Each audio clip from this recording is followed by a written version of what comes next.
couple years, I guess, I had never had any experience at all with horses, or very, very limited, until about 10 years ago, when a lady in our church gave us a horse. And I could not be more thankful to her for that, because that really started a whole new life for us. I wouldn't be here today if she hadn't given us that horse.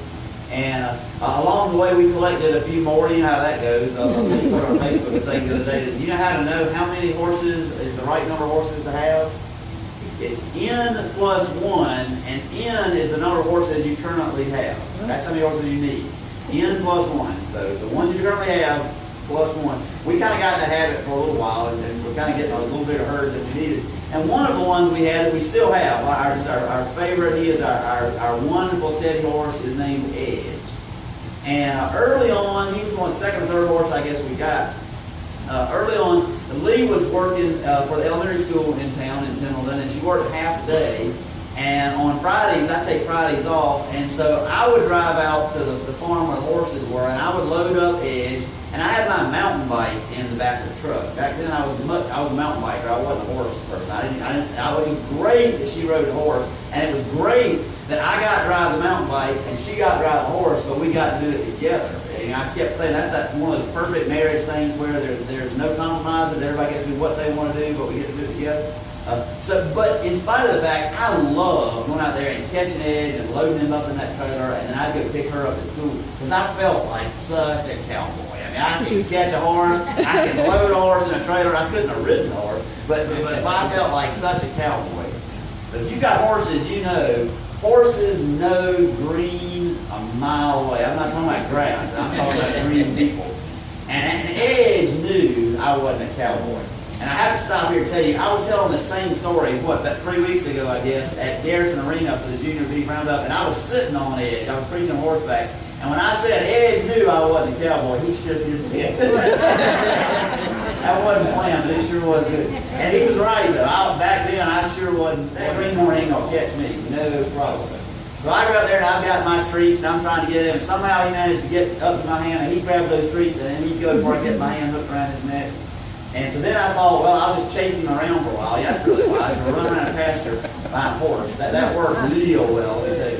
I thought about getting the mountain bike out and trying to chase him right, like a cowboy, but I realized that wouldn't work either. And I was getting madder and madder because he really was showing me up for what I thought I was, and I really wasn't. And I knew what was going to come next. The cowboy's got to call his wife and say, I can't catch the horse. And that's what I had to do. So I called her. She kept her phone off during the class, but I knew she'd get the message we got out of class. I called her and said, I can't catch Edge. You're going to come out here and do it.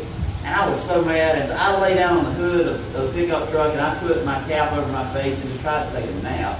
But after a little while, I kind of want to see what Edge was up to. And maybe I still got a chance. I lifted the cap up.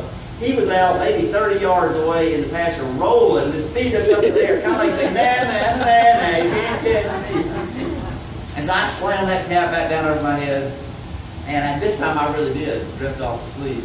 And after a little while I heard a noise or something, and I lifted the cap up, and here comes Lee with Edge. And she had come into the pasture and gotten the rope and gone and caught him without me even hearing it, mostly because as soon as she showed up, he knew, okay, now it's time to be serious. He knew her.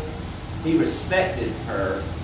He knew she's mine and I'm hers. And when she shows up, I better come.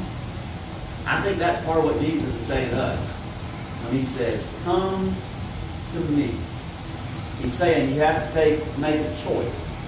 A lot of pretend saviors out there. A lot of pastors that think they're Jesus and would say, "Come to me," the pastor, rather than come to Jesus. A lot of people that can tell you, well, here's the solution, here's what you really need. I saw this great picture on Facebook the other day. It was a picture of a bookshelf in like a bookstore, and the shelves were labeled. And so the bottom shelf was like history, and then there was biography, and then there was fiction. And the very top shelf said self-help.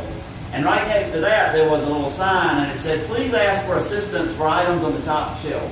Now, if it's self-help, why do I have to ask for assistance? But a lot of those books that you find in the self-help section in the bookstore aren't really going to be able to help us at all, because we can't help ourselves. Jesus said, choose wisely. Come to me.